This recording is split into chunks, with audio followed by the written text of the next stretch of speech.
একটু আসতে দিন, আমার ওটা খুব ছোট, ব্যথা পাচ্ছি।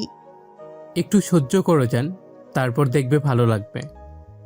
ভালো লাগার আগেই তো আমার অবস্থা খারাপ হয়ে যাচ্ছে, তুমি একটু আস্তে আদর করো। নীলার ঠোঁটে চুমু দিয়ে বললাম, করছি যান, কাছে ফেলে নিজেকে সামলাতে পারিনি। আমার মতো একটা পিচ্চি মেয়ের সাথে তুমি এই রকম আদর করছো? আমি ব্যথা পাচ্ছি, তারপরও তুমি থামছো না। একটু পর যখন ভালো লাগবে তারপর তুমি নিজেই বলবা আদর করতে। তাই জান, তাহলে এখন একটা আমাকে চুমু খাও। আমি নীলার ঠোঁটে একটা চুমু দিলাম। কিছুক্ষণ আদর করার পর নীলার পাশে শুয়ে পড়লাম। প্রথমে ব্যথা পেলেও পরে ঠিকই ভালো লেগেছে। আগেই তো বলেছিলাম আমি, কিন্তু এখন তো আর আদর করতে পারবো না। অয়নকে চুমু খেয়ে বললাম, এখন করতে হবে না জান, কাল করলেই হবে। আজকে আমাদের বাসর রাত, তা এখন আমরা কি করব? গল্প করব, তারপর তোমার বুকে মাথা রেখে ঘুমিয়ে যাব। আচ্ছা ঠিক আছে। গল্প করতে করতে অনেক রাত হয়ে গেল। নীলার অনেক ঘুম পাচ্ছে। আমার বুকে মাথা রেখে নীলা ঘুমিয়ে পড়ল। খুব সকালেই ঘুম থেকে উঠলাম, উঠে দেখি অয়ন এখনো ঘুমাচ্ছে। রাতের কথা মনে হতেই অনেক লজ্জা পেলাম। অয়নের দিকে তাকিয়ে আছি, অয়নের ঘুম ভেঙে গেল। আমি লজ্জায় অয়নের দিকে তাকাতে পাচ্ছি না। মুচকি এসে বললাম, কি হলো, এত লজ্জা পাচ্ছ কেন? রাতে তো কত কিছু হলো, এখন লজ্জা পেলে হবে? তোমার মুখে না কিচ্ছু আটকায় না, সব কথা আবার মুখে বলতে হয় নাকি? লজ্জা একদমই নেই তোমার। এখানে তো শুধু তুমি আর আমি আছি, এটাতে লজ্জা পেলে হবে নাকি? তোমার লজ্জা না থাকতে পারে, কিন্তু আমার তো আছে। যাও, গোসল করে এসো। এত বেলা করে রুম থেকে বের হওয়া ঠিক হবে না। গোসল করব কেন? আমি এই ঠান্ডার ভিতরে এখন গোসল করতে পারবো না। যাও বলছি, গোসল করে এসো। গোসল করব কেন? রাতের কথা সব ভুলে গেলে নাকি?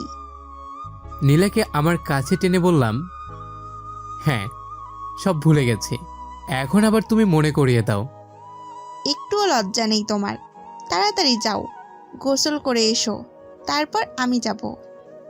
আচ্ছা, গোসল করতে যখন যেতেই হবে তখন না হয় রাতের মতো আবার শুরু করা যাক, তারপর দুজনে একসাথে গোসল করতে যাব। ফাজিল একটা, মুখে যা আসে তাই বলে দাও। আর এদিকে যে আমার লজ্জা লাগে, তার কথা কি মনে থাকে না? রাতে আদর করার পরও যদি লজ্জা না পাই, তাহলে এখন আবার আদর করে লজ্জা ভাঙিয়ে দিচ্ছি। লজ্জা ভাঙাতে হবে না, একটু পরেই ভাবিরা এসে ডাকাডাকি করবে। এখন যাও, তাড়াতাড়ি গোসল করে এসো, তা না হলে তুমি থাকো, আমি আগে গোসল করতে গেলাম। নীলার হাতটা টান দিয়ে একদম আমার বুকের কাছে নিয়ে আসলাম। নীলাকে বললাম, আর একটু আদর করতে দাও, তারপর না হয় একসাথে গোসল করতে যাব। কিন্তু তেমনভাবে সকাল হয়নি। তোমাকে দেখে মনে হচ্ছে একটু আদরে হবে না, তুমি অনেক সময় নিবা। একটু আদর করবো জান পাখি। এই বলে নীলার ঠোঁটে আমার ঠোঁট দুটো মিলিয়ে দিলাম, আর নীলা আমার চুলগুলো খামচে ধরছে। রাতে আদর করে মন ভরেনি যে এই সকাল সকাল আবার আদর করতে যাচ্ছ? হ্যাঁ, মন ভরেনি, এখন আবার খুব আদর করতে ইচ্ছে করছে। আচ্ছা, আদর করো, দেখব তুমি কতটা আদর করতে পারো। তুমি তো আমার জেদ বাড়িয়ে দিলে, তাহলে তো দেখাতেই হয় কতটা আদর করতে পারি আমি। হ্যাঁ, দেখাও।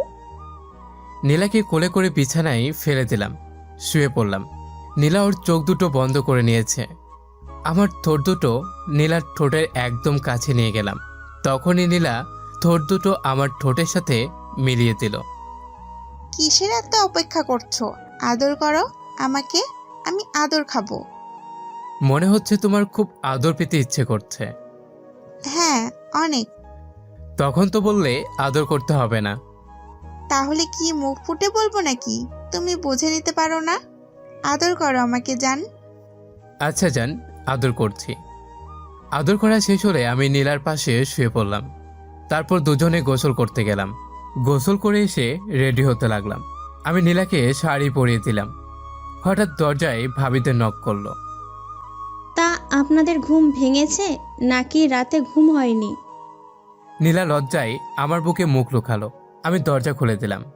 ভাবি নীলাকে বলল, ঘুম হয়েছে নাকি তোমাকে ঘুমোতে দেয়নি? বুঝেছি, তোমাকে মনে হয় ঘুমোতে দেয়নি। বাসরাতে কে বা ঘুমোতে দেয়? এখন নিচে চলো, সবাই অপেক্ষা করছে তোমাদের জন্য। আমি ভাবিদের সাথে নিচে চলে গেলাম। লজ্জায় কারো দিকে তাকাতেও পারছি না। সবাই আমার সাথে মজা করে যাচ্ছে, আমি তাদের কথার উত্তর দিতেও পারছি না। নাস্তা টেবিলে এসে বসলাম, সবাই একসাথে নাস্তা করলাম। খেয়ে যখনই রুমে আসতে যাব তখনই আবার ভাবিরা বলল, অয়নকে ছাড়া বুঝি এখন এক মুহূর্তও থাকা যায় না? তা এখন আমাদেরও একটু সময় দাও। কি যে বলেন না ভাবি, চলেন এখন আপনাদের সাথেই গল্প করব, রুমেই যাব না। তা কি করে হয়? তোমার জামাই তো অপেক্ষা করতে করতে রেগে যাবে। করুক, আমি এখন আপনাদের সাথেই আড্ডা দিব। রুমে আসলাম অনেকক্ষণ হয়ে গেল, কিন্তু নীলা এখনো আসছে না। আমি নিচে গিয়ে দেখলাম সবার সাথে আড্ডা দিচ্ছে। আমি ওকে ইশারায় ডাক দিচ্ছি, আর ও দেখেও না দেখার ভান করছে। ওই যে দেখো, তোমার জামাই করতে না পেরে তোমাকে ইশারায় ডাকতে আসলো। তাড়াতাড়ি যাও, না হলে রেগে যাবে। আমি নীলাকে ইশারায় ডেকে যাচ্ছি, আর ও পাত্তাই দিচ্ছে না। তাই লজ্জাসরম মাথা খেয়ে ভাবিদের কাছে গিয়ে বললাম, রুমে আসো তো, তোমার সাথে কথা আছে। নীলা আর লজ্জায় কিছু বলতে পারল না, আমার সাথে চলে আসলো। আমি মুচকি হাসলাম। রুমে আসার পরেই নীলা বলল, তোমার কি লজ্জা বলতে কিছু নেই? ভাবিদের সামনে এভাবে ডেকে নিয়ে আসলে তারা কি ভাববে বলো তো? নীলাকে কাছে টেনে বললাম, চুমু খেতে ইচ্ছে করছে, তাই তো তোমাকে ডাক দিলাম। ইশারায় ডাক দিলাম, কিন্তু তুমি তো পাত্তাই দিলে না। ভাবিদের সাথে ছিলাম, তাই তো আসেনি। তারা কি মনে করেছে? আমি আমার বইয়ের সাথে কথা বলবো, তাতে যারা যা মনে করার করুক। এখন তাড়াতাড়ি আমাকে চুমু দাও, সে কখন থেকে অপেক্ষা করছি। আরো অপেক্ষা করো, আমি চুমু দেব না। নীলাকে কাছে টেনে ওর ঠোঁটের সাথে আমার ঠোঁট মিলিয়ে দিয়ে বললাম, আমি নিজেই চুমু খেতে পারি। নীলা আমার বুকে মুখ লুকালো, হয়তো লজ্জা পেয়েছে। আমার পিচ্ছি বউ বলে কথা।